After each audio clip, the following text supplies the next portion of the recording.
Relationship as spiritual practice. Relationship గురించి మనం చూసాము ఇప్పుడు దాకా. లవ్ అండ్ హేట్ రిలేషన్షిప్ రెండు కలిపి విడివిడిగా ఒకటి ఉంటే ఒకటి ఉండదు అని చెప్పి మనం ఆ లవ్ రిలేషన్షిప్ లో ఉంటే ఎలా ఉంటది, హేట్ రిలేషన్షిప్ లో ఉంటే ఎలా ఉంటది, కొన్ని సందర్భాల్లో ఎందుకు కలిసి ఉండాల్సి వస్తుంది, విడిపోకుండా ఎందుకు ఉంటారు, ఇవన్నీ కూడా మనం చూసుకుంటూ వచ్చాం.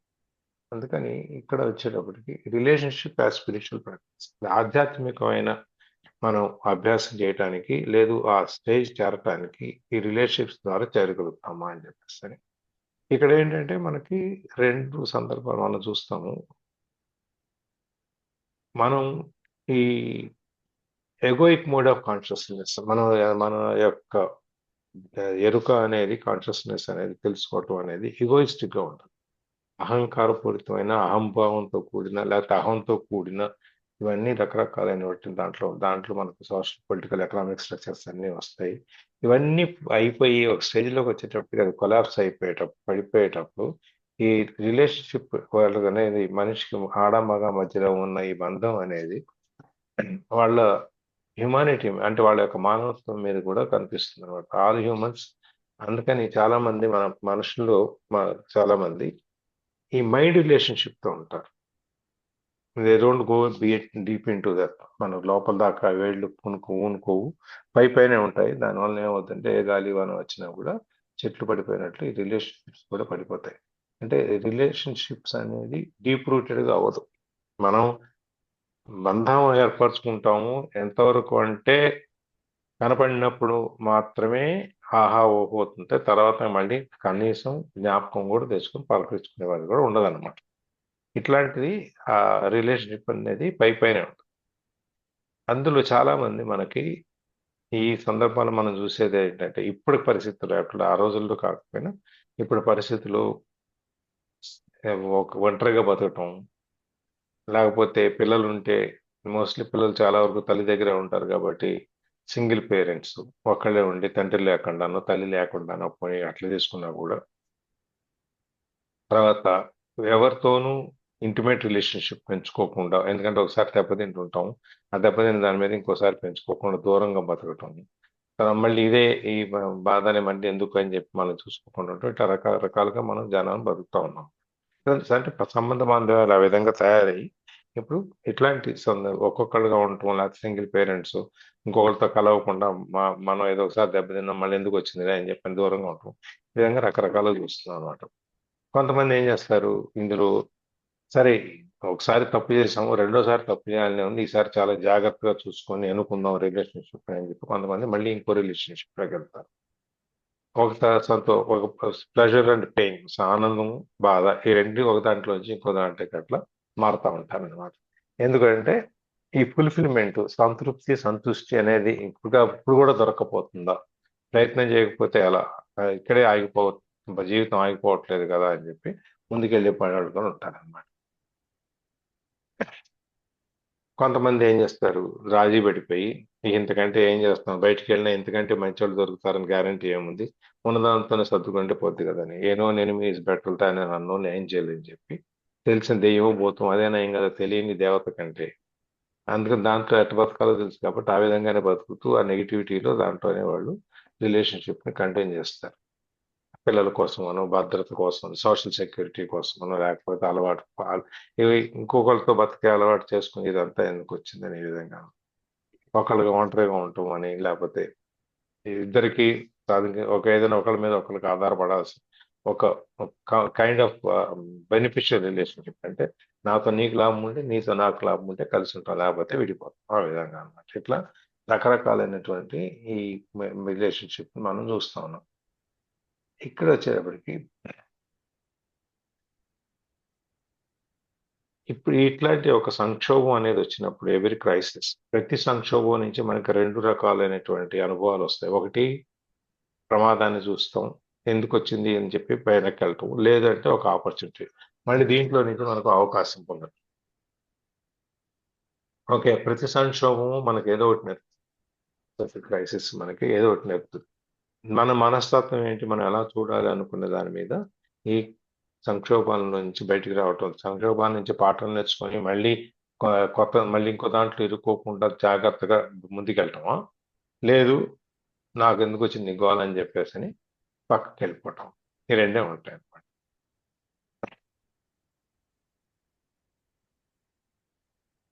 ఒకవేళ మనం కనుక రిలేషన్షిప్ అనేది మనకి మంచిగా బలవంతంగా తయారయ్యి మన ఎగోయిస్టిక్ మైండ్ ప్యాటర్న్ ని దాన్ని పెంచి పెద్ద చేసి పైన బాడీని యాక్టివేట్ చేసి ఆ, ఉన్నప్పుడు మామూలుగా సందర్భాల్లో దాన్నే మనం ఎందుకు యాక్సెప్ట్ చేయకూడదు. మనం ఒక స్థితిలో ఉన్నాము, ఆ స్థితిలోనే ఉండి పోరాడి దాంట్లోనే కొట్టుకునే బదులు ఆ స్థితిని యాజ్ ఇట్ ఈజ్ మనం యాక్సెప్ట్ చేసి అంగీకరించి దాంట్లోనే ఉండి అక్కడి నుంచి పారిపోయి ఆ సమస్యల నుంచి పారిపోయే బదులు ఆ సమస్యలను ఎదుర్కొని సమస్యలను సాల్వ్ చేసుకుని ముందుకెళ్ళటం అనేది ఒక పద్ధతి. ఆ సందర్భంతోనే మనం ఎందుకు కోఆపరేట్ చేసుకుని రిలేషన్షిప్ ని అవాయిడ్ చేసుకునే బదులు ఆ ఐడియల్ పార్ట్నర్ ఎక్కడో దొరుకుతాడు అని చెప్పేసి అంటే నీకు కావాల్సిన విధంగా నీకు నచ్చిన విధంగా ఉండే ఒక పార్ట్నర్ దొరుకుతాడు అని చెప్పేసి అని నువ్వు దాన్ని వెతుక్కుంటూ ఎండమావుల వెనక పరిగెత్తే బదులు ఉన్నదాన్నే నువ్వు యాక్సెప్ట్ చేసి దాన్నే నువ్వు మార్చుకోవడానికి ఎందుకు ప్రయత్నం చేయకూడదు? దాని నుంచి ఎందుకు పారిపోవాలి అనేది మనం దాన్ని అదే అక్కడే కదా ఆ ఉన్న పార్ట్నర్లోనే ఈ మంచి ఇప్పుడు ప్రతి వ్యక్తిలోనూ మంచి చెడు రెండు ఉంటాయి.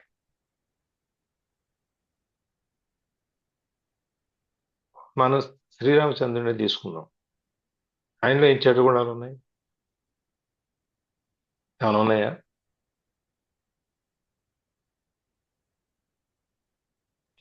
సుగుణాల సంపన్నుడు ఆయన దగ్గర. మరి అంతగా సుగుణాల సంపన్నుడు పెళ్ళాన్ని ఎందుకు దాన్ని అడవికి పంపించాడు? అంటే పరిపాలనలో భాగంగా పంపించాల్సి వచ్చింది. అంటే నీ పరిపాలన రిలేషన్షిప్ పేరును వైఫ్ అండ్ హస్బెండ్ రిలేషన్షిప్ వేరా?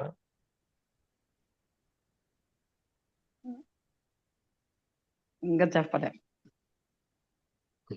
నేను చెప్తారుగా, ఇప్పుడు నీకు రాజ్యాధికారము రాజ్యంలో నీకు ఏ చెడు పేరు రాకూడదు అని చెప్పి నువ్వు వాడు పంపించేస్తావు, ఎవడో ఏదో అన్నాడని చెప్పి. అది నిజమే, అందరికి వచ్చే క్వశ్చన్ అదే సార్. కాకపోతే ఏంటంటే ఆయనకి ప్రజలకి ఆయన ధర్మ మార్గాన్ని చూపించాలి కాబట్టి తన వారైనా బయట వారైనా నాకు రాజ్యము ప్రజల యొక్క ప్రజల ధర్మాన్ని ఆచరించడమే ముఖ్యం అనుకున్న వ్యక్తి కాబట్టి ఆయన పంపించాడు. నాకు తెలిసిన నాకు అర్థమైన భాష్య ఇంకొకరికి ఇంకో రకంగా అర్థం అవ్వచ్చు. ఆమె కూడా నువ్వెవడు నన్ను పంపించడానికి నేనేం తప్పు చేశాను, వాడెవడు అంటే నన్ను ఎందుకు పంపిస్తానని ఆవిడ అనలా. ఇద్దరు అంగీకారంతో వెళ్ళారు సార్, అది అది కర్మానుసారం కూడా. అంగీకారం ఏం లేదు అక్కడ. ఆయన వెళ్ళమన్నాడు, ఇవి వెళ్ళింది అంతే. నువ్వు వెళ్తావని ఆయన ఏం అడగల. ఆయన రాములు వారు అడిగారా, సీతమ్మ నువ్వు అడవికి వెళ్తూ ఇట్లా వాళ్ళకంటే సార్ అవుటర్ గా లేదు, అవుటర్ గా వాళ్ళు మాట్లాడుకుని డిస్కస్ చేసుకున్నది లేదు, కానీ ఇన్నర్ గా వాళ్ళ లైఫ్ రీజనింగ్స్ వాళ్ళకి తెలుసు. అంటే మేబీ వాళ్ళ ఒక దైవీయ స్థితిలో ఉన్నారు కాబట్టి ఇన్నర్ గా వాళ్ళిద్దరికి కూడా యాక్సెప్టెన్సీ అన్ని కూడా. బయట అయితే వాళ్ళు లలిత డిస్కస్ చేసుకున్నది నాలమ్మటి లేదు. పళ్ళంట వాళ్ళిద్దరూ ఒకళ్ళొకళ్ళు మనసుతో మాట్లాడుకున్నా కానీ మనసులో ఆయన ఏమి వెళ్ళిపోమని చెప్పినట్టుగా ఏం అర్థం చేసుకొని ఆయన అడగమనుకుంటే ఏం వెళ్ళిపోయినట్టుగా ఏం లేదు. ఒక సీన్ క్రియేట్ చేశారు ఆమె నేను కొన్నాళ్ళ పాటు ఋషుల ఆశ్రమంలో ఉండి రావాలని చెప్పి ఆమెను ఒక సందర్భాన్ని తీసుకొచ్చి ఆమెను వెళ్ళమని చెప్పి ఆ కోరిక తీరుస్తున్నట్టుగా పంపించారు.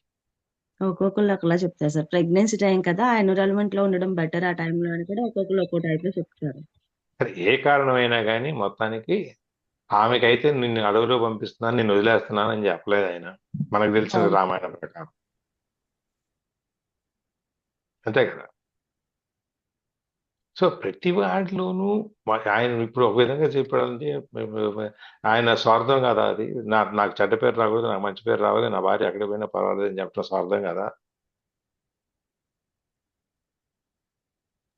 Yes,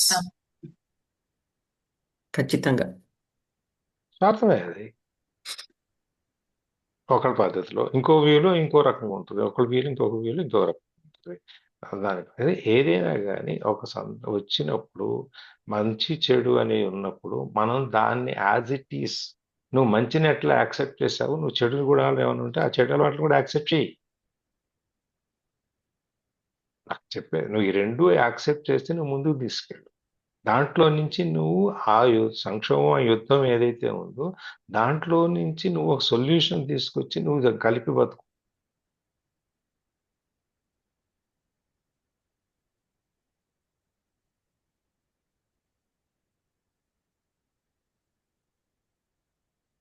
The opportunity that is concealed within every crisis does not manifest until all the facts of any given situation are acknowledged and fully accepted. ఈ అవకాశం అనేది నీలో ప్రతి సంక్షోభంలోనూ ఎప్పుడైతే అవకాశం అనేది ఉందో, ఆ అవకాశం బయటికి రావాలి అంటే ముందు నువ్వు ఉన్న పరిస్థితిని ఒప్పుకో,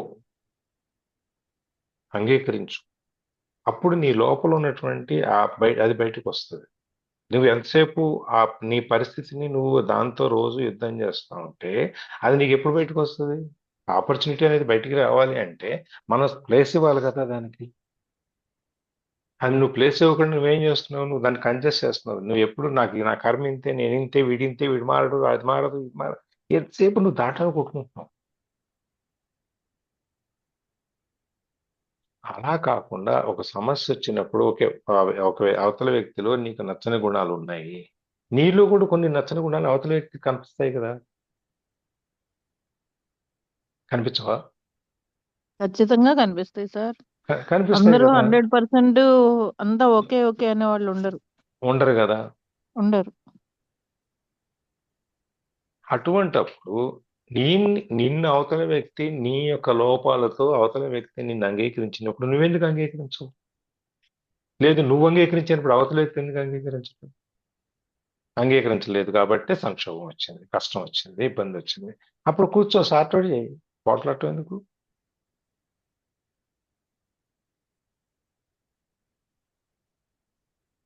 నువ్వు ఎప్పుడు కాదు నేను కరెక్ట్, అవతలవాడు తప్పు అనేటువంటి భావజాలంతో నువ్వు సమస్యల నుంచి పారిపోవటం మొదలు పెడతావు, లేదు నువ్వు ఈ ఉన్న సిచ్యువేషన్ ఇలా కాకుండా ఇంకో విధంగా ఉండాలని నువ్వు ఊహిస్తావో, నీకు అప్పుడు దాకా ఈ ఆపర్చునిటీ అనేటువంటి విండో నీకు తెరుచుకోదు.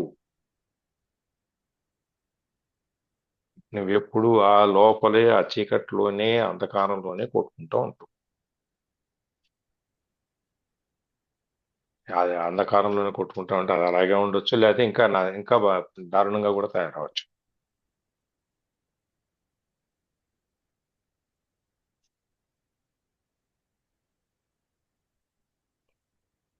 ఈ పారాగ్రాఫ్ ని మనం మళ్ళీ తర్వాత ఎక్స్ప్లెయిన్ చేసుకుందాం అని చెప్పి పాపం. ఎస్, చదవండి.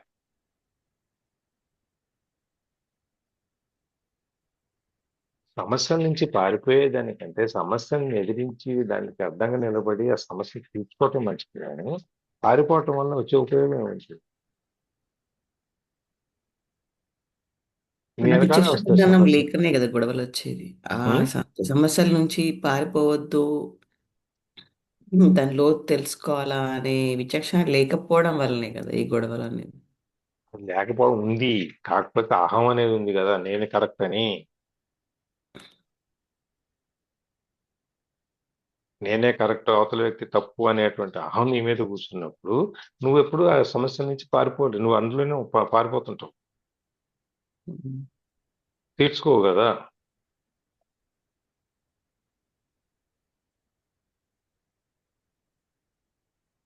అది అడ్డం వస్తుంది కదా ఒప్పుకోవటానికి. Yes,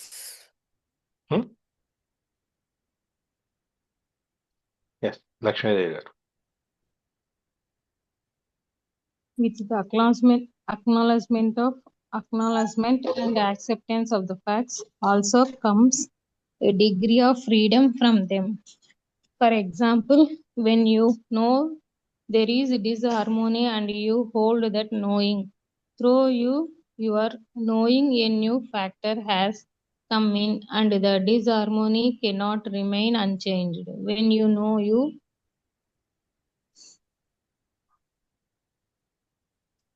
are not at peace, Your knowing creates a still space that surrounds your non-peace in a loving and tender and embrace, and then transmutes your non-peace into peace. As far as inner transformation is concerned, there is nothing you can do about it. You cannot transform yourself, and you certainly cannot transform your partner or anybody else. All you can do is create a space for transformation to happen, for grace and love to enter.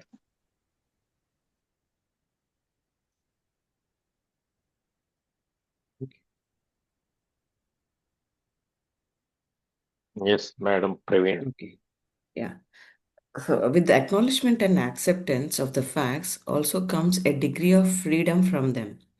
So acknowledgement అంటే మనం దాన్ని చూడాలనుకోవడం are దాన్ని కనిపెట్టడం are దానికి ఒక మ్, దాన్ని notice చేయడం అనమాట acknowledgement. And acceptance means like అంగీకరించడం. ఈ నోటీస్ చేసి ఎప్పుడైతే ఈ ప్రాబ్లమ్స్ ఇప్పుడు సార్ చెప్పినట్టు ఎప్పుడైతే ఆ ప్రాబ్లం ఉంది అని పర్టికులర్గా అసలు గొడవకి కారణం ఏంటి అని లోతుగా వెళ్ళినప్పుడే కదా అసలు అక్కడ ఒక ప్రాబ్లం ఉంది అని తెలిసినప్పుడు. సో ఫస్ట్ ఆఫ్ ఆల్ దాన్ని నోటీస్ చేయడం. ఈ ఈ ప్రాబ్లంకి ఈ డిస్హార్మనీ అంటే ఆ, ఎప్పుడైతే డిఫరెన్షియేషన్ ఆఫ్ థాట్స్ కానీ డిఫరెన్షియేషన్ ఆఫ్ ఫీలింగ్స్ కానీ ఇద్దరి మధ్యలో ఉన్న వేరు వేరు అభిప్రాయాలు అభిప్రాయాలు వచ్చే అభేదాలు కానీ ఏదైనా అది ఉంది అని దాన్ని నోటీస్ చేసినప్పుడు దాన్ని యాక్సెప్ట్ చేసినప్పుడు ఎస్ మనం ఎప్పుడైతే ఈ ప్రాబ్లంకి అంటే అసలు ప్రాబ్లం ఉంది అని నోటీస్ చేసినప్పుడే సగం సొల్యూషన్ దొరికినట్టే. బికాస్ మనం అసలు ఫస్ట్ ఆఫ్ ఆల్ ప్రాబ్లమ్ని నోటీస్ చేయన్నాడు అది అది గొడవలాగా మారుతుంది లేకపోతే సంథింగ్ సంథింగ్ లైక్ అది కొత్త ప్రాబ్లంకి దారి దారి చూపిస్తుంది. కానీ ఎప్పుడైతే దాన్ని నోటీస్ చేసి దాన్ని మనము అంగీకరించి ముందుకు తీసుకెళ్తామో ఎస్ ఇక్కడ ఏదో ప్రాబ్లం ఉంది ఈ గొడవకి ఆర్ ఈ ఇష్యూకి ఈ బాధకి ఈ పెయిన్కి ఎక్కడో ప్రాబ్లం ఉంది అని మనం నోటీస్ చేయడమే పెద్ద ఫ్రీడమ్ అన్నమాట. అంటే మనకు ఆ బాధ నుంచి విముక్తి పొందే దారి దొరికినట్టు. For example when you know there is a disharmony and you hold the knowing, that knowing through your knowing a new fact that has come in, the disharmony cannot remain unchanged.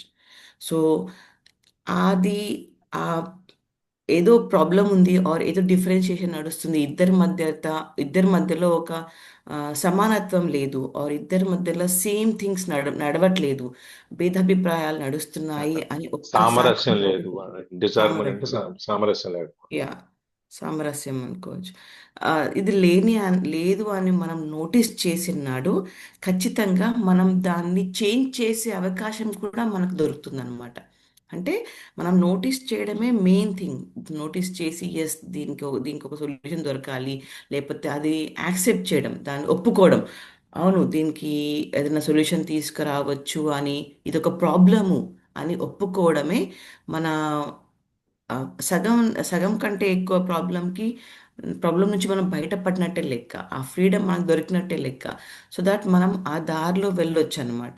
So when you know you are not at peace, your knowing creates a still space that surrounds your non-peace in a loving and tender embrace, and then transmutes your non-peace into peace. ఎప్పుడైతే మీకు తెలుస్తుందో నేను సంతోషంగా లేను, హ్యాపీగా లేను, ఎప్పుడైతే మనం గొడవలలో కూరుకుపోతామో ఇవన్నీ మనకు అసలు ఏది కనిపించవు. అంటే ఒక గొడవ కనిపిస్తుంది లేకపోతే వాళ్ళు తప్పు అని కనిపిస్తుంది, ప్రాబ్లమ్సే కనిపిస్తూ ఉంటాయి.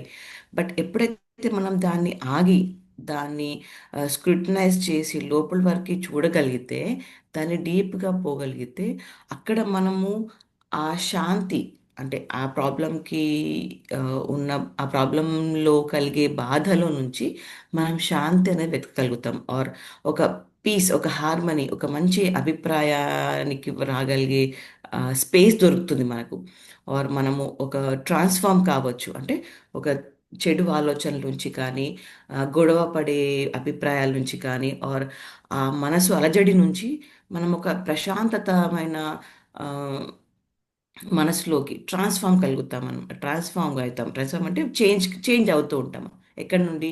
ఆ బాధ నుంచి, భయాల నుంచి, ఎప్పుడైతే గొడవ అవుతుందో, ఎప్పుడైతే భేదాభిప్రాయాలు ఉంటాయో ఆబ్వియస్లీ నువ్వు అంటే ఎదురు వాళ్ళు వేరే మాట అంటారు, మనం వేరే మాట అంటాము. ఇట్లాగే డిఫరెన్స్ ఆఫ్ మనం వర్డ్స్ మాట్లాడుకోవడం కానీ, సిచ్యువేషన్స్ని హ్యాండిల్ చేయడం కానీ చేయకపోతే సరిగ్గా సో గొడవలు అవుతూ ఉంటాయి, మనకు బాధలు కలుగుతుంటాయి.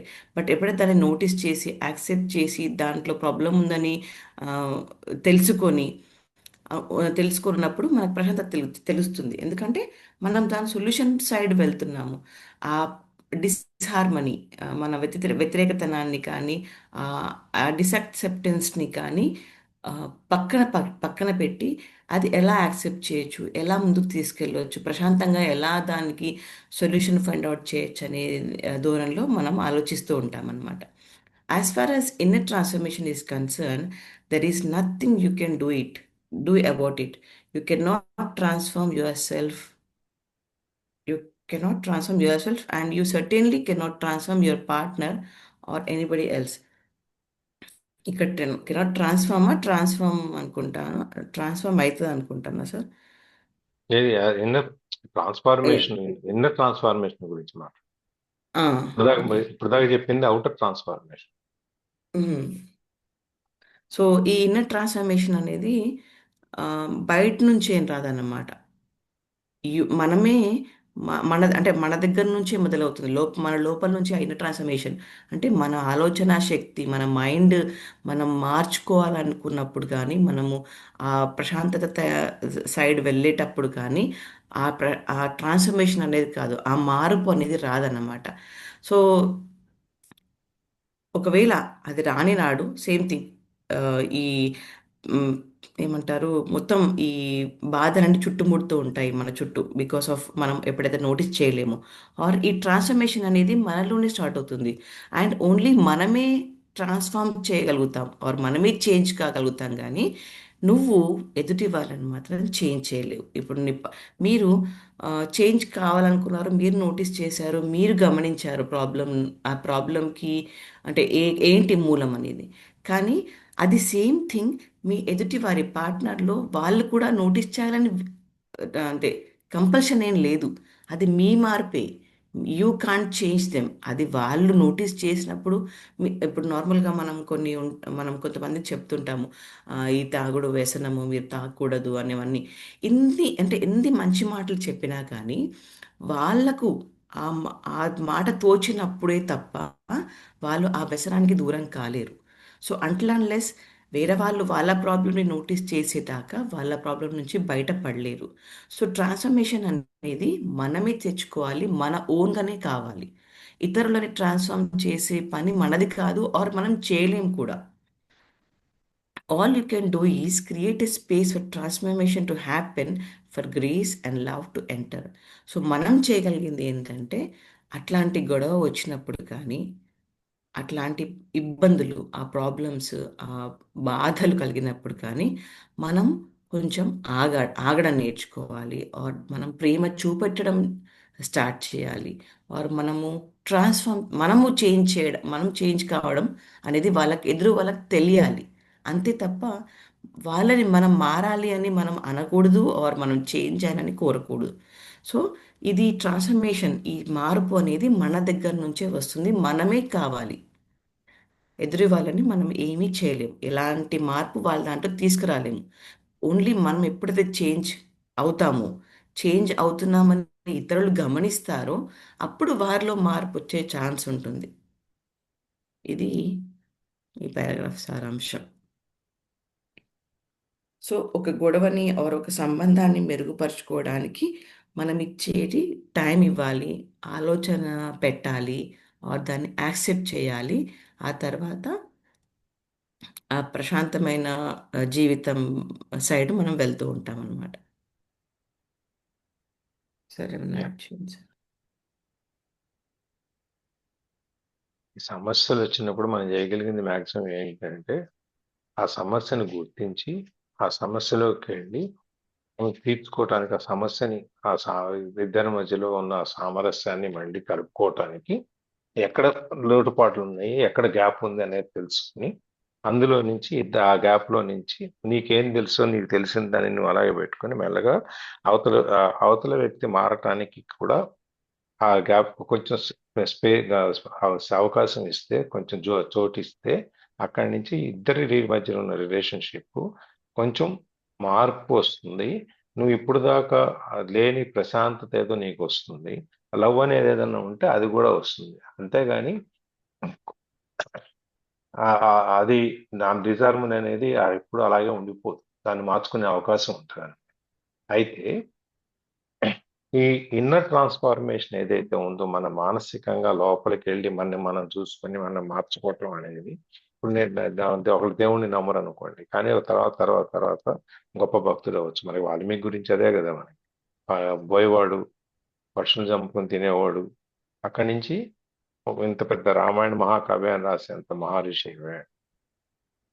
ఆ విధంగా ఆయన మార్చుకోగలిగితే కానీ ఆ ఇంటర్నల్ ట్రాన్స్ఫార్మేషన్ అనేది ఇంకొకరి వచ్చి చేయలేరు. ఈ రామాయణం పుస్తకాన్ని రాసి పంపించి అందరూ చదివి దాంట్లో నుంచి మారమని చెప్పగలిగాడే కానీ, రామాయణం చదివిన తర్వాత ఎంతమంది మారుతారు అనేది ఏమైనా గ్యారంటీ ఉందా?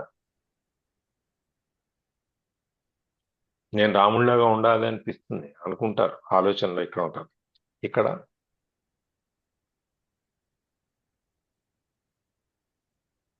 అది ట్రాన్స్ఫార్మేషన్ అనేది, ఇన్నర్ ట్రాన్స్ఫార్మేషన్ అనేది వాళ్ళకి స్వతహాగా రావాలే కానీ ఆ నేచర్ స్వభావం, పూర్తి ప్రాకృతికమైనటువంటి జన్మతో వచ్చిన స్వభావం ఏదైతే ఉందో మానసికంగా, అది మనం మార్చలేము.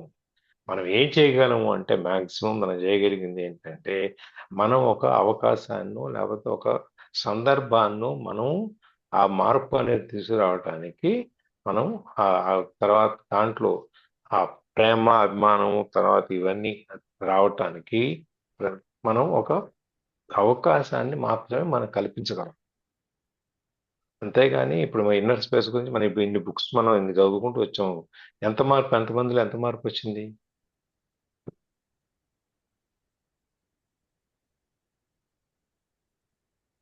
మ్యాజిక్ బుక్ మూడోసారి చదువుతున్నావు, నాలుగోసారి ఎందుకు చదువుతున్నావు?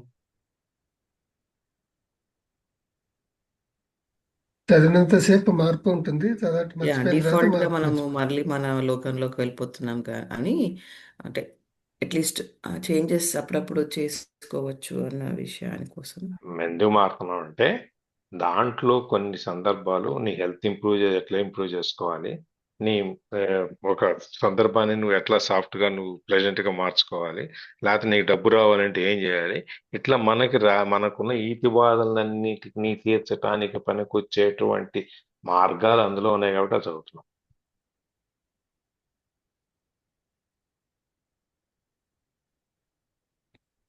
థ్యాంక్ యూ చెప్తే అవతల వాళ్ళు కూడా మనకి ఇంకా మల్టిపుల్ థ్యాంక్స్ వస్తాయి. మనం అవతల వాళ్ళకి చిన్న సహాయం చేస్తే మన సొసైటీ నుంచి మనకి మళ్ళీ మనకి ప్రకృతి నుంచి మళ్ళీ అన్ని రకాలుగా మనకి ఇంకా ఎక్కువ వస్తుంది.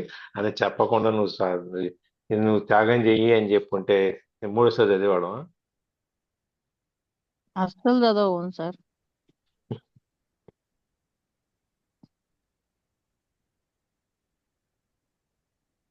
The reality we have to accept. నీకు కలిసి వస్తుంది, లాభం వస్తుంది, నువ్వు బాగా సుఖంగా ఉంటావు, నువ్వు బాగుపడతావు అని ఇన్ని లేకపోతే, రోడా బైని రాసిన ఒకటే, ఇంకో బైని రాసిన ఒకటే, ఇంకెవరైనా రాసిన ఒకటే.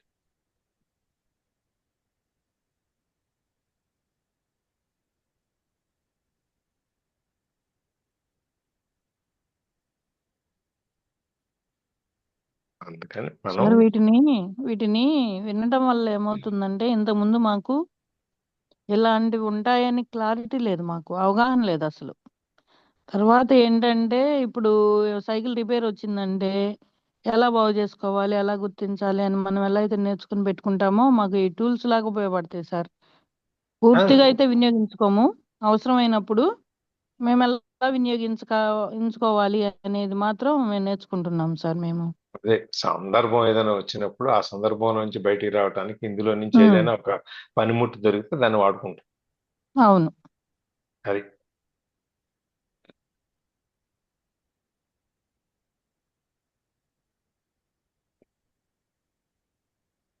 పూర్తిగా మనం ఎవరిని కూడా మనం అనుకరించం కదా సార్. మనకంటూ స్వతహాగా మన లైఫ్ మనకు ఉంటది కదా. ఉంటుంది ఇప్పుడు కదా. అరుణ అంటే అరుణని, అరుణ ఇంకొక మనిషిలాగా ఉండదు కదా. ఒకళ్ళకి హామ్ అరుణతో చేయకుండా. ఉమ్, అరుణతో పాటు పుట్టిన కవల పిల్లలు ఉన్నా కూడా ఉండదు మనస్తత్వం. అస్సలు ఉండదు. మనిషి పోలేని మనిషి ఉండరు, మనస్తత్వాలను పోలిన మనస్తత్వము ఉండదు. ఉండదు. ఉండదు.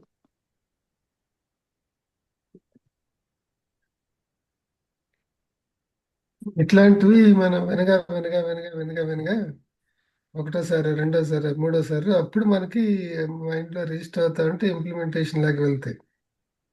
ఒకసారి విని వదిలేసామనుకోండి, ఆ విన్నంత సారికే గుర్తుంటే తర్వాత మనం మర్చిపోతాం. అయితే అందుకని మాకు వీటి అంటే వల్ల మనలో సార్, వీటి వల్ల మనలో సంస్కారం పెరుగుతుంది.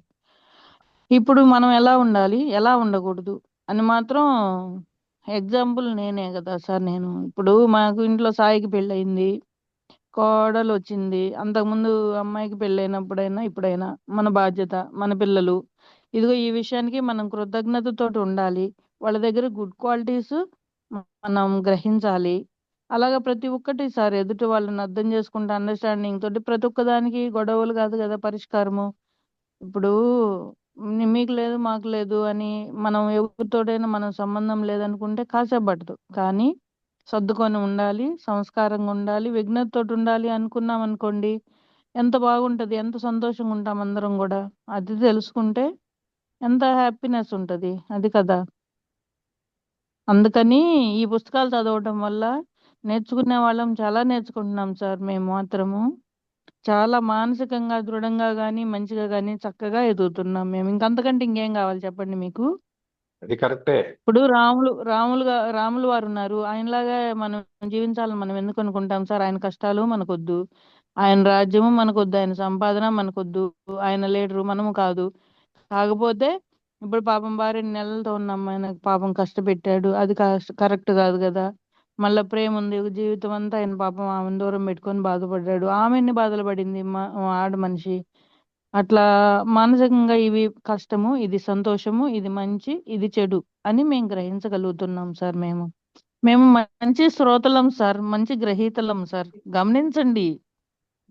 మంచి శ్రోతలే మంచి వక్తలు అవుతారండి. మేమందరం అంతే సార్. మానసికంగా ఎంత అందరు స్టాండర్డ్ గా వస్తున్నామని పిల్లర్స్ వేసుకుంటున్నాం మేము. మీరందరూ ఇది చెక్కిన మేమున్నంత వరకు మాణిక్యాలండి. నిలబడి ఉంటుంది. మీరందరూ చెక్కిన మాణిక్యాలండి. చెక్కిన మాణిక్యాలుగా సార్, చక్కగా వాడుతున్న శిల్పులం సార్. చెక్కిన మాణిక్యాలు అయితే ఎందుకుంటాం సార్, చెక్కబడుతున్నాం మేము, శిల్పాలం. మీరందరూ చెక్కిన శిల్పాలండి బాబు. చెక్కబడుతున్నా చెక్కిన శిల్పాలు అంటే ఇంకేం క్లాసులు ఉండవు, నో క్లాసులు. చెక్కబడుతున్న శిల్పాలం సార్. ఎస్, కానీ So whenever your relationship is not working, whenever it brings out to the madness in you and in your partner, be glad. What was unconscious is being brought up to the light. It is an opportunity for salvation. Every moment hold the knowing of that moment, particularly of your inner state. If there is anger, know that there is anger.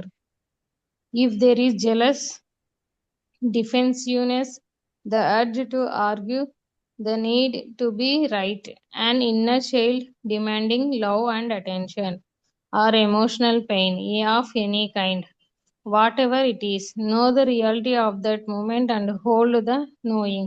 The relationship then becomes your sadhana, your spiritual practice. If you are observe unconscious behavior in your partner, hold it in the loving embrace of your knowing so that you won't react. Unconsciousness and knowing cannot coexist for long, even if the knowing is only in the other person and not in the one who is acting out the unconsciousness. The energy form that lies behind hostility and attack finds the presence of love absolutely intolerable.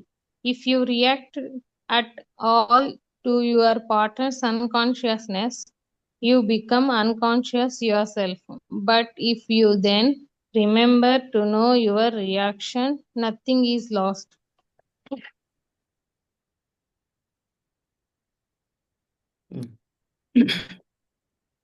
So ఇక్కడ మనం ఏం చేయాలి అని last sentence ఇచ్చారు కదా, all you can do is create a space for transformation to happen, for grace and love to enter. So గొడవలు వచ్చినప్పుడు మనం ఎట్లా రెస్పాండ్ కావాలి, ఇక్కడ రియాక్ట్ అనేది కాకుండా రెస్పాండ్ ఆర్ రియాక్ట్ ఎనీథింగ్ ఎట్లా ఉండాలంటే ప్రేమతో ఉండాలి. అంటే వాళ్ళు గొడవ పెట్టినప్పుడు ఆ, మనం తగ్గడము, లేకపోతే మనం కూడా సేమ్ థింగ్తో ఆపోజిట్గా చేయకుండా, అంటే సేమ్ థింగ్ చేయకుండా వాళ్ళు అరిచినప్పుడు మనం అరవకుండా దానికి ఆపోజిట్ చేయడం వల్ల అట్లాంటి స్పేస్ అనేది క్రియేట్ అవుతుంది. లైక్ మనం సైలెంట్ ఉండడం కానీ, మనము ఆ, వేరేలాగా మాట్లాడడం, మనం కూడా అరవకుండా దానికి భిన్నంగా చేయడం అనేది మనము ట్రాన్స్ఫర్మేషన్కి పాసిబుల్ అవుతుంది. But whenever your relationship is not working, whenever it brings out the madness in you and in your partner, be glad. But ఎప్పుడైతే ఈ గొడవలు వస్తాయో, ఎప్పుడైతే మనం ఇక్కడ పైన చూసాము, మనం ఆ, ప్రేమగా ఉండాలి ఆర్ మనం స్పేస్ ఇవ్వాలి, మనకు బాధ వచ్చినప్పుడు టైం ఇచ్చి దాన్ని ఆలోచించాలి అని. బట్ ఎప్పుడైతే ఇట్లాంటి గొడవలు అంటే పుడతాయో ఆర్ వస్తాయో, అప్పుడు చాలా అంటే సంతోషంగా ఉండాలంట. ఎందుకు అంటే అంటే సంతోషం కనబరచాల. Why? Because first of all మన ఇద్దరి మధ్యలో ఇన్ని రోజులు చాలా బాగా గడిచింది, టైం చాలా ప్రేమగా ఉన్నాము. బట్ ఇప్పుడు గొడవలు పడుతున్నాము అంటే ఇది సంతోషమైన విషయం. ఎందుకు అంటే ఎక్కడో లోటుపాటు ఉంది కాబట్టి దాన్ని సరి చేసుకునే అవకాశం మనకు దొరికింది అనేసి సంతోషపడాలన్నమాట. బికాస్ ఆ రిలేషన్ని ఇంకా ముందుకు తీసుకెళ్ళాలంటే, ఇంకా ప్రేమగా మార్చాలంటే ఈ చిన్న చిన్న సర్దుబాట్లు ఏవైతే ప్రాబ్లమ్స్ అనేటివి బయటపడుతున్నాయో వాటిని సాల్వ్ చేసే అవకాశం మనకు దొరికింది. అంటే ఎక్కడో ఒక మచ్చ ఉందని మనకు తెలుస్తుంది, ఎందుకంటే మనకు దాన్ని గమనిస్తున్నాం కాబట్టి. సో అది ఆ సమస్య వచ్చినందుకు, ఆ ప్రాబ్లం క్రియేట్ అయినందుకు మనము హ్యాపీగా ముందుకెళ్ళాలి. సో దాట్ ఈ ప్రాబ్లంకి సొల్యూషన్ మనం ఫైండ్ అవుట్ చేసే ఆ, దారి మనకు దొరికిపోతుంది అన్నమాట. బికాస్ మనం దాన్ని నోటీస్ చేస్తున్నాం, అరే ఇక్కడ ప్రాబ్లం వచ్చింది, దీన్ని ఏం చేయొచ్చు అనేది మనం నోటీస్ చేస్తున్నాం, దాన్ని యాక్సెప్ట్ చేసి ముందుకు తీసుకెళ్తున్నాం. కాబట్టి ప్రాబ్లం రావడం అనేది సంతోషకరమైన విషయం. ఇప్పుడు లైఫ్లో కూడా అంతే కదా. మనము మన మన పాస్ని చూసుకుంటే, ఆ రోజు ఆ ఛాలెంజ్ అంటే రావడం వల్లనే కదా మనం ఈరోజు ఇంత స్ట్రాంగ్గా అయ్యాము, ఆర్ ఆ రోజు ఆ ప్రాబ్లం రావడం వల్ల మనకు ఆ సొల్యూషన్ దొరికింది, ఆర్ మనం ఇప్పుడు ఈ స్టేజ్లో ఉన్నాము అని మనకు చాలా ఎక్స్పీరియన్సెస్ ఉంటాయి.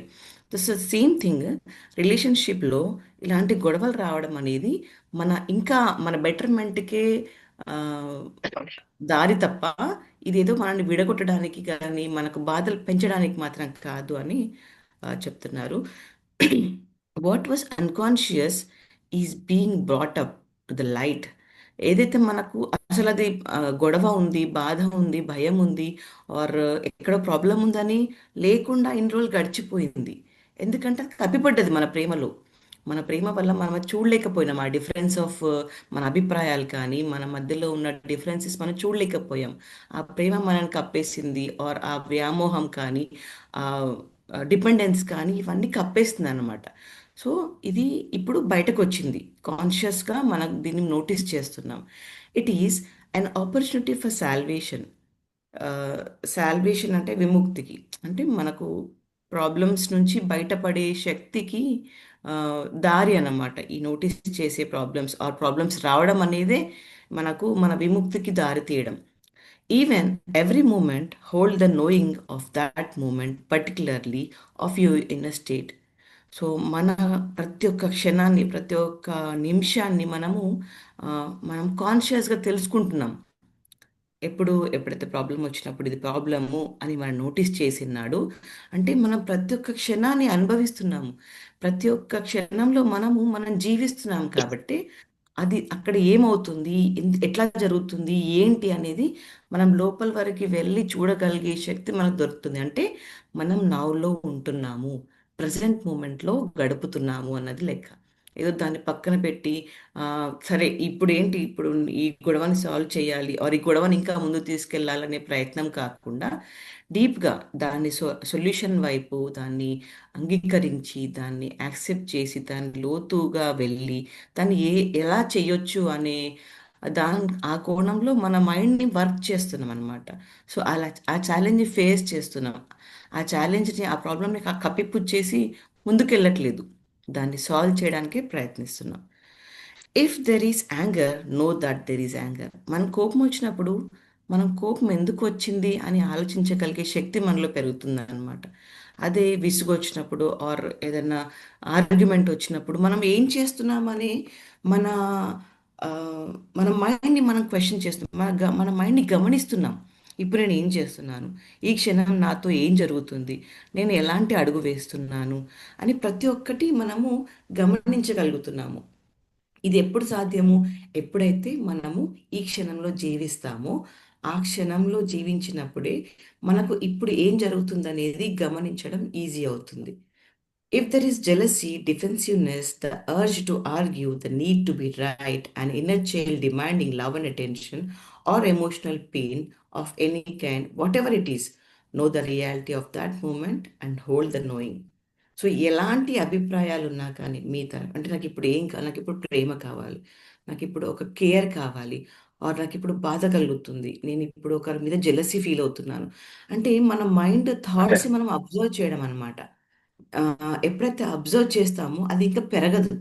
లైక్ మెడిటేషన్స్లో మనము ముందుకెళ్తూ ఉంటాము, దాన్ని జస్ట్ అబ్జర్వ్ చేయడం తప్ప దాని లోపలికి వెళ్ళకపోవడం అనేది చేయాలి మెడిటేషన్ని కంటిన్యూ చేయాలంటే. సేమ్ థింగ్ మనకు ఇప్పుడు ఏం జరుగుతుంది, మన మైండ్లో ఏం అలజడి స్టార్ట్ అయింది, కానీ మన మనసులో ఏ థాట్స్కి ఏ థాట్స్ నడుస్తున్నాయి అని మనం గమనించినాడు. ఆ అంటే దానికి దారి అంటే మన ఇన్నర్ మైండ్ని మనం గమనించినాడు, మనము ప్రజెంట్లో ఉన్నట్లు లెక్క అన్నమాట. ఆ అభిప్రాయాల్ని పట్టుకొని చూడొచ్చు, అంటే లైక్ దాన్ని అబ్జర్వ్ చేయాలి అంతే. అది ఎలాంటి సిచ్యువేషన్లో మనం ఉన్నాము, ఎలా మన రోజు గడుస్తుంది, ఆర్ ఆ క్షణాన్ని ఎలా ఫేస్ చేస్తున్నాం, బాధగా ఉందా, భయంగా ఉందా, జెలసీగా ఉందా, వేరే వాళ్ళంటే అసూయగా ఉందా, చిన్న పిల్లల్లాగా మనం ఏదైనా కోరుకుంటున్నామా అనేది ప్రతి ఒక్క విషయాన్ని మనం మన మైండ్లో ఏం జరుగుతుంది అనేది గమనిస్తూ ఉండాలి. The relationship then becomes your sadhana, your spiritual practice. So ఇలా ఇద్దరి మధ్య ఉన్నప్పుడు, మనం వాళ్ళతో ఉన్నప్పుడు కానీ ఎవరితోనన్నా ఎరేంజ్ రిలేషన్షిప్లో ఉన్నప్పుడు కానీ మన ఫీలింగ్స్ ఏంటి, మన మన థాట్స్ ఏంటి, మన మైండ్లో ఏం అలజడి రేగుతుంది, ఆర్ ఎలాంటి ప్రశాంతతగా ఉన్నాము, ఎలాంటి థాట్స్ వస్తున్నాయి అనేది చూడడం వల్ల ఇదొక సాధనగా టర్న్ అవుతుంది. అంటే ఒక ప్రాక్టీస్ లాగా అవుతుంది అనమాట. దేనికి, స్పిరిచువల్నెస్కి, అంటే మన ఒక ఆధ్యాత్మిక దానికి కన్వర్ట్ కావడానికి, ట్రాన్స్ఫార్మ్ కావడానికి ఇదొక ప్రాక్టీస్ అనమాట. ఏంటి, మనల్ని మనం అబ్జర్వ్ చేసుకోవడం, మన థాట్స్ పైన మనకు గ్రిప్ తెచ్చుకోవడం, మన థాట్స్ని మనం గమనించడం, ఇప్పుడు ఈ క్షణంలో ఏం నడుస్తుందో అని చూడగలగడం అనేది మన ఆధ్యాత్మికతనానికి ఒక ప్రాక్టీస్ లాంటిది అనమాట, సాధన చేసే పద్ధతి ఇది. If you observe unconscious behaviour in your partner, hold it in the loving embrace of your knowing so that you won't react. So మీరు ఎప్పుడైతే మీ పార్ట్నర్లో కానీ, అదే మీ ఆపోజిట్, మీ పర్సన్ ఆర్ మీ పార్ట్నర్లో ఎప్పుడైతే వాళ్ళు కోప్పడుతున్నారో, ఆర్ వాళ్ళు అలజడిగా ఉన్నారు, వాళ్ళు భయపడుతున్నారు, ఆర్ వాళ్ళు గొడవ పడుతున్నారని మీరు అబ్జర్వ్ చేస్తారు, మీరు కాన్షియస్గా మీరు ఏం చూస్తుంటారు, వాళ్ళని అబ్జర్వ్ చేస్తుంటారు. అప్పుడు మన మైండ్ థాట్స్ ఏంటో మనం గమనిస్తూ ఉంటాం. సో ఆ అబ్జర్వేషన్ జరిగినప్పుడు మనం కూడా రియాక్ట్ కామన్నమాట. అంటే వాళ్ళ గొడవకి మనం కూడా అగ్నిలో ఆద్యం పోయడం అన్నట్టుగా ఆ గొడవకి ఇంకా మనం ప్రేరేపించము, మనం ఆగిపోతాం అక్కడే. మనం జస్ట్ గమనిస్తూ ఉంటాం వాళ్ళు ఏం చేస్తున్నారు, ఎట్లా ఆ సిచ్యువేషన్ని వాళ్ళు ఎలా తీసుకెళ్తున్నారని గమనిస్తాం. ఎప్పుడైతే ఆ గమనించడం స్టార్ట్ చేస్తామో ఆటోమేటికల్గా ఎదుటి వాళ్ళు తగ్గుతారు, ఆర్ ఆ సిచ్యువేషన్ కొంచెం ప్రశాంతత చేకూరుతుంది ఆ సిచ్యువేషన్కి. సో అలాంటి అబ్జర్వేషన్ అనేది ఉండాలి. మనం ఎలాంటి రియాక్షన్ ఇవ్వకూడదు. Unconsciousness and knowing cannot co exist for long. Unconsciousness and knowing cannot exist. ఈ అంటే ఆ, వాళ్ళ తెలివి తక్కువతనం వాళ్ళు అరిచినప్పుడు వాళ్ళ ఏదైతే ఆ, ఒకవేళ మన పాట అరుస్తున్నారు అనుకోండి, ఆర్ కోప్పడుతున్నారు అనుకోండి, గొడవ పెట్టుకుంటున్నారు అనుకోండి, ఆర్ మనం ఏదైతే ప్రశాంతంగా ఉండి మనం దాన్ని జస్ట్ చూడడము, మనం దానికి రియాక్ట్ కాకుండా ఉండడము. సార్ ఇది ఒకసారి చెప్తారా ఎట్లా చెప్పొచ్చు ఇది? Unconsciousness and knowing cannot exist for long, రెండు ఉండలేవా? రెండు కలిసి ఎక్కువ కాలం ఉండవు. ఒకటి నువ్వు తెలియగలవాడివి, నీకు అన్ని ఓకే, విషయాలు తెలుసు. రెండో పక్కన అమాయకం. అమాయకత్వమా? అన్కాన్షియస్నెస్ అంటే తెలుసుకోలేకపోవటం, మనం అవును, తెలుసుకోలేకపోవటం. ఈ ఓకే. రెండు కలిసి ఒకటేమో నీకు నువ్వేంటో తెలుసు, ఉమ్, రెండో పక్కనేమో నేనేంటో నాకు తెలియదు. ఈ రెండు కలిసి ఎక్కువ కాలం ఉండవు. ఎప్పుడంటే నువ్వు ఆ ట్రాన్స్ఫర్మేషన్ అవును, అనేది అన్కాన్షియస్ నుంచి నోయింగ్నెస్ కి ఎప్పుడైతే మనం మారుతా ఉన్నామో అప్పుడు అన్కాన్షియస్నెస్ అనేది వెళ్ళిపోద్ది. అప్పుడు నువ్వు కాన్షియస్నెస్ గా ఉంటావు, నువ్వు ప్రతి క్షణం జాగరూకతతో ఎదురు లేచి నిలబడి మేల్కొని ఉంటావు అన్నమాట. ఉమ్, అది even if the knowing is only in the other person and not in the one who is acting out of the consciousness. ఒకవేళ ఆ నోయింగ్ అనేది ఒక్కళ్ళలోనే ఉండి రెండో వాళ్ళలో లేకపోయినా, ఆర్ నేను అమాయకుణ్ణి అని నాకేం తెలీదు, నేను ఇది తెలివి తక్కువ వాణ్ణి అని అలా ఎవరైనా చూపిస్తూ నటిస్తున్నా కూడా, ఈ రెండు సందర్భాలు ఉన్నా కూడా ఈ రెండు కలిపి ఒక ప్రయాణం చెయ్యవు చాలా కాలం. కొంతకాలం ఉమ్, తర్వాత ఏదో ఒక ప- తెర తొలగిపోయినప్పుడు ఆ మనిషి వ్యక్తి ఇది బయటపడుతుంది కదా. ఎన్నాళ్ళు నువ్వు డ్రామా వేయగలం మన ఇంట్లో? ఇద్దరు వ్యక్తుల మధ్యలో బాంధవ్యం ఉన్నప్పుడు డ్రామా ఎన్నాళ్ళు నడుస్తుంది? ఒక సందర్భంలో కాదు, ఒక సందర్భంలో బయటపడుతుంది కదా. ఉమ్.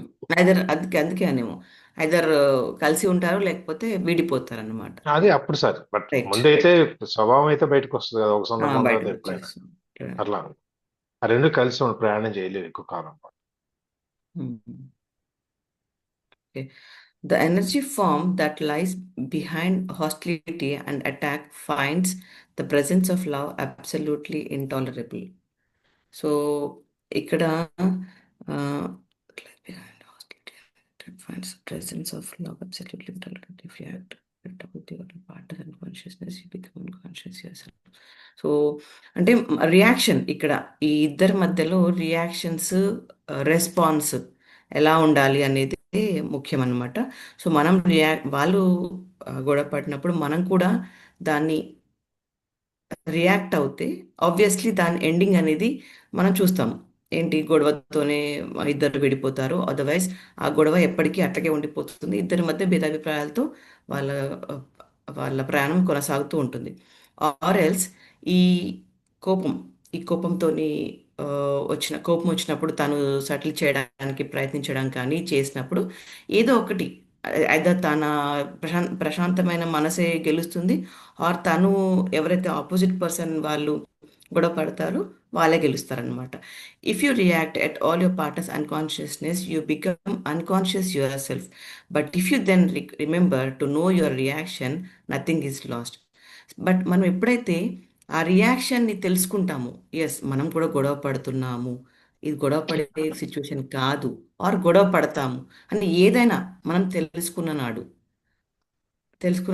అప్పుడు ఏది అంటే ప్రాబ్లం ఎక్కడా ఉండదు అనమాట. ఐదర్ ప్రాబ్లంగా ఉండిపోయి దాన్ని ఒక ఆ, ఇద్దరు కలిసి విడిపోయేదన్నా అవుతుంది, ఆర్ కలిసి అన్నా ఉండగలుగుతారు. నథింగ్ ఈజ్ లాస్ట్ అంటే ఏది పోదన్నమాట.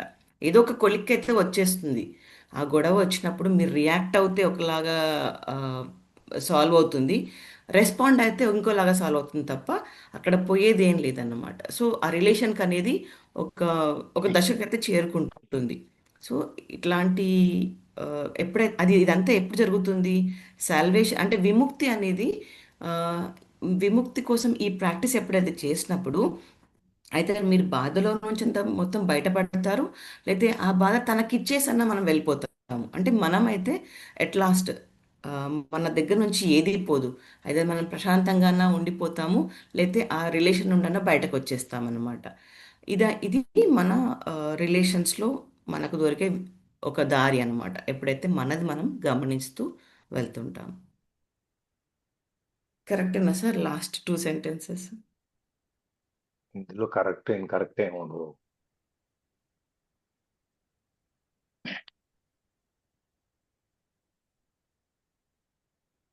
మనం ఇప్పుడు దాకా అవతల వ్యక్తిలో ఒక అవకాశం ఇచ్చి అవతల వ్యక్తి మారటానికి ఒక చోటు ఇచ్చి ఆ ప్రేమ అభిమానం వీటన్నిటి కోసం అని చెప్పి ముందు పారాగ్రాఫ్ లో చూసాం. ఒకవేళ అది ఇచ్చాము, అయినా పని చేయలేదు. అవతల వ్యక్తిలో నుంచి ఈ బ్రింగ్ అవుట్ ది మ్యాడ్నెస్, పిచ్చి, అవతల వ్యక్తిలో ఉన్న ఆవేశం, పిచ్చి, అవన్నీ బయటకు వస్తాయి అనుకో. అంటే మనం మామూలుగా మాట్లాడేటప్పుడు, ఆలోచించి మాట్లాడేటప్పుడు ఏం చేస్తాము, మనం ఉన్న భావాన్ని లోపల పెట్టుకుని అవతల వ్యక్తి అఫెండ్ అవ్వకుండా ఉండేట్టుగా మనం కొంచెం పైన షుగర్ కోటింగ్ వేసి మాట్లాడాలి. అవునా? ఎస్. కానీ అంటే గొడవ అప్పుడు ఇంకా ఎక్కువ కాకుండా ఉండకుండా మేబీ. అప్పుడు మామూలుగా మాట్లాడేటప్పుడు, కానీ ఒక ఆవేశం, కోపం వచ్చింది అనుకోండి, అప్పుడు అసలు అవతల వ్యక్తి గురించి నీలో ఉన్న భావం ఏంటో బయటకు వస్తుంది. ఆ బయటకు వచ్చినప్పుడు అది అనవసరంగా బయటకు వచ్చింది, నేను బయట పెట్టుకున్నాను అనుకో, బాధపడక్కర్లేదు. బయటకు వచ్చినందుకు నువ్వు సంతోషపడాలి. ఎందుకంటే నా గురించి నీకు ఇటువంటి అభిప్రాయం ఉంది, లేకపోతే నీ గురించి నాకు ఒక విధమైన అభిప్రాయం ఉంది, ఇది మన ఘర్షణలో బయటకు వచ్చింది అనుకో, బయటకు నా గురించి వీడికి ఇట్లాంటి అభిప్రాయం ఉంది, సో నేను ఎక్కడ తప్పు చేస్తున్నానని మనం పరిశీలించుకోవటానికి అవకాశం వస్తుంది. లేదు అంటే అవతల వ్యక్తి నేను పరిశీలించడానికి అవకాశం వస్తుంది. అందుకని అది వచ్చిందని చెప్పి నువ్వు బాధపడక్కర్లేదు. అది రావటం మంచిదే. దానివల్ల ఏమవుతుందంటే నీ లోపల అంతర్గతంగా నీకున్న ఆ బాధ, కసి, కోపం ఏవైతే ఉన్నాయో అవన్నీ బయటకు వచ్చేస్తాయి. మైండ్ ఫ్రీ అయిపోతుంది. ఒకసారి కక్కేసిన తర్వాత మనకి వాంతి అయింది అనుకోండి పొట్టలో నుంచి, అప్పుడు ఏమవుతుంది, మనకి ఎట్లా ఉంటుంది, ప్రశాంతంగా అమ్మాయి ఇండైజెషన్ లేకపోతే ఫీలింగ్స్ అవన్నీ పోయినాయి, ప్రశాంతంగా ఉంది అని చెప్తున్నాము కక్కేసిన తర్వాత. అట్లాగే మనసులో ఉన్నది, మైండ్లో ఉన్నది కూడా అవతల వ్యక్తి మీద నీకు ఏదైనా వేరే అభిప్రాయం ఉంటే అది కక్కేసాం అనుకోండి, నువ్వు మానసికంగా ఫ్రీ అవుతావు. ముందు అవతల వాడు దాన్ని సక్రమంగా తీసుకుని, నేను నా మీద అవతల వ్యక్తి మీకు ఈ అభిప్రాయం ఉంది కాబట్టి నేను ఎక్కడ తప్పు చేస్తున్నాను అని నేను నాకు ఆత్మావలోకనం చేసుకుని నేను దాన్ని మార్చుకోవడానికి ప్రయత్నం చేస్తే రిలేషన్షిప్ నిలబడుతుంది. లేకపోతే నా మీద నీకు అట్లాంటి అభిప్రాయం ఉంది కాబట్టి గుడ్ బై అని చెప్పేసి.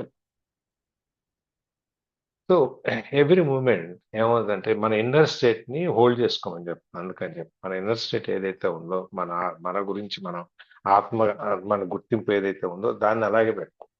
ఎందుకంటే కోపం వచ్చినప్పుడు కోపాన్ని తెలుసుకో. లేదు అవతల వ్యక్తి అసూయపడవచ్చు, ఇద్దరి మధ్యలో అసూయ ఉండొచ్చు, లేకపోతే ఎవరికి వాళ్ళు డిఫెన్సివ్నెస్, అది రక్షణాత్మకంగా మాట్లాడుకోవచ్చు. కోపం వస్తే ఆర్గ్యూ చేయడానికి కూడా ఒక కోరిక రావచ్చు, లేకపోతే నేనే కరెక్ట్ అని చెప్పేటువంటి ఆ మూడు ఉండొచ్చు, లేదా ఏదైనా ఉండొచ్చు. ఇట్లా రకరకాలుగా ఏదైనా ఉండొచ్చు. But whatever it is, know the reality of that moment. అక్కడ ఉన్న నిజంగా అక్కడ ఉన్న పరిస్థితి ఏంటి అనేది నువ్వు గమనించు. ముందు దాన్ని నీలోనే పెట్టుకో, మళ్ళీ చెప్పక్కర్లేదు. అప్పుడేమవుద్ది, ఆ విధంగా నేను అవతల వ్యక్తి యొక్క తప్పుని లేకపోతే అవతల యొక్క ఆవేశాన్ని నువ్వు తీసుకుని అవతల వ్యక్తిని దుర్భాషలాడకుండా నీకు నువ్వే దాన్ని పరిణితి ప్రదర్శించినప్పుడు నీకు ఒక మానసిక స్థితి అనేది పరిణితి చెందటానికి ఇది ఒక సాధనగా ఉపయోగపడుతుంది. అవతల వ్యక్తి ఎవరైనా తిట్టారనుకోండి, నువ్వు రియాక్ట్ అయిపోయే కర్రో రాయో తీసుకొని కొట్టకుండా ఎందుకు తిట్టాడు అనే దాన్ని మనం రెస్పాండ్ అవటం కనుక నేర్చుకుంటే అప్పుడు ఏమేమవుతాం, మనం ఈ సాధన అదే ఒక సాధన అనమాట. అది జరిగినప్పుడు నీలో నిన్ను నువ్వు నేర్చుకోవటం అనేది వస్తుంది అనమాట. నువ్వు రియాక్ట్ అవ్వవు. ఎందుకంటే if you observe unconscious behaviour of your partner, hold it in the loving embrace of your knowing, so that you won't react. నువ్వు అవతల వ్యక్తి అచేతనంగా తెలియకుండా ఏదో మాట్లాడిన దాన్ని నువ్వు తెలిసిన వ్యక్తిగా నువ్వు దాన్ని జాగ్రత్తగా తీసి లోపల పెట్టుకుని నీవు ఉంటే ఆ ప్రేమ వద్ద embrace of loving, hold it in the loving embrace, దాన్ని ప్రేమతో దాన్ని తీసుకుని నువ్వు రియాక్ట్ అవ్వు. ఎందుకంటే నువ్వు తెలిసిన వ్యక్తికి తెలియని వ్యక్తికి, పండితుడికి పామరుడికి తేడా ఉంది. నువ్వు పండితుడు రియాక్ట్ అవ్వక్కర్లేదు, పామరుడు రియాక్ట్ అవ్వక్కర్లేదు. నువ్వు తెలిసిన వాడిగా నువ్వు కూడా రియాక్ట్ అయితే ఇది నీకు సంబంధం, నీకు మిగిలిన తేడా లేదు కదా. So the energy form that lies behind hostility and attack, ఈ హాస్టిలిటీ అనేది ఇద్దరి మధ్యలో ఉన్న ఘర్షణాత్మక వైఖరిని కానీ, ఘర్షణలో నుంచి తర్వాత వచ్చే అటాక్ కానీ, ఈ రెండిటి వెనక ఉండేటువంటి ఆ బలీయమైన శక్తి ఏదైతే ఉందో అది ది ఎనర్జీ బిహైండ్, ఆ రెండింటికి వెనకాల ఉన్నది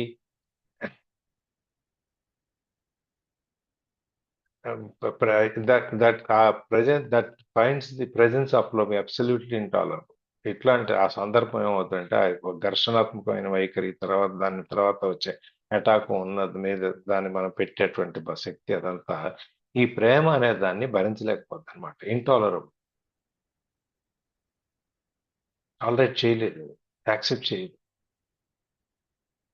so if you react at all to your partner's unconsciousness, నువ్వు కూడా నీ పార్ట్నర్ యొక్క, నీ భాగస్వామి యొక్క అన్కాన్షియస్నెస్ కి నువ్వు కూడా అదే విధంగా రెస్పాండ్ అయితే నువ్వు కూడా ఆ పామరత్వంలో మునిగిపోతావు. నువ్వు పండితుడు అయినా కానీ నువ్వు అవతల వాడు ఏదో తిట్టాడు, నేను ఎందుకు భరించాను, నేను ఎందుకు పడాలి, నేను తిడతాను అని చెప్పి నువ్వు తిడితే నీకు వాడికి తేడా ఏమి ఉండదు, నువ్వు కూడా అందులోనే ఉండిపోతావు. అంటే అట్లా ఉన్నా కూడా నీ యొక్క లోపల నీ రియాక్షన్ నేను తెలుసుకోగలిగితే, నేను తప్పు చేస్తాను, నేను రియాక్ట్ అయ్యాను, నేను అవ్వకూడదు అనేది కనుక నువ్వు కనుక తెలుసుకోగలిగితే పోయింది ఏమీ లేదు. ఆ క్షణంలో నేను తప్పు, మన వాడిద్దరు ఆవేశంలో ఇద్దరు మాట్లాడుకున్నారు, అయిపోయింది. కనీసం అవతల వ్యక్తి ఆవేశంలో నేను తప్పు మాట్లాడేది తెలియపోయింది. కనీసం నువ్వు తెలుసుకోగలిగినా కానీ మనం పోగొట్టుకుంది ఏమీ లేదన్నమాట. అది ఇక్కడతో ఈక్వాలిటీకి ఆప్తం రేపు ఎవరైనా షేరింగ్స్ ఉంటే గో. రికార్డింగ్ ఆపండి సార్. ఏ ఏమైనా షేరింగ్స్ ఉన్నాయండి? షేరింగ్స్ అయిన తర్వాత ఆపుదాం. సార్ ఇది మన క్లాస్లో ఉండే ప్రతి ఒక్కళ్ళు ఫేస్ చేసేది. ఈ రోజు క్లాస్ చాలా భారంగా బరువుగా గడిచింది. అందరూ గత స్మృతులకు వెళ్ళిపోతున్నాం. ఇప్పుడు తప్పెక్కడుంది అని ఆలోచన ఉంటే, ఆ సంస్కారమే ఉంటే, కూర్చొని మాట్లాడుకుందామని ఆ సంస్కారమే ఉంటే ఈ గొడవలు జరగవు సార్. కాపురం సజావుగా సాగాలి, ప్రేమగా అభిమానంగా మనశ్శాంతిగా ముందుకెళ్ళాలి అనుకుంటే సర్దుకుంటా, గౌరవిస్తా, అర్థం చేసుకుంటా ముందుకెళ్ళిపోతా ఉంటాం.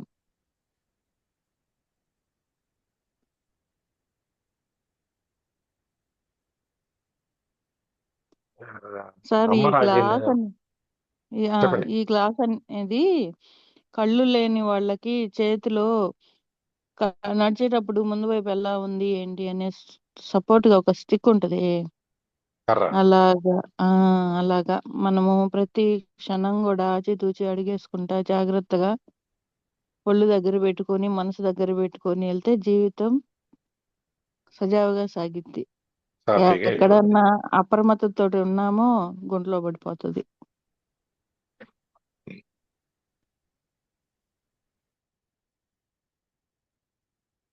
ఓవర్ సార్, అయిపోయింది. అమ్మ రాజీనామా అనే సినిమా వచ్చింది, చూసారా? చూసామండి. శారద సినిమా. కోడళ్ళు వస్తారు, కోడళ్ళు వచ్చిన తర్వాత ఏదో ఒక సందర్భంలో అత్త కోడలు ఇద్దరి మధ్యలో గొడవ జరుగుతుంది. కోడలు ఏదో అనేస్తుంది ఆ కోపంలో.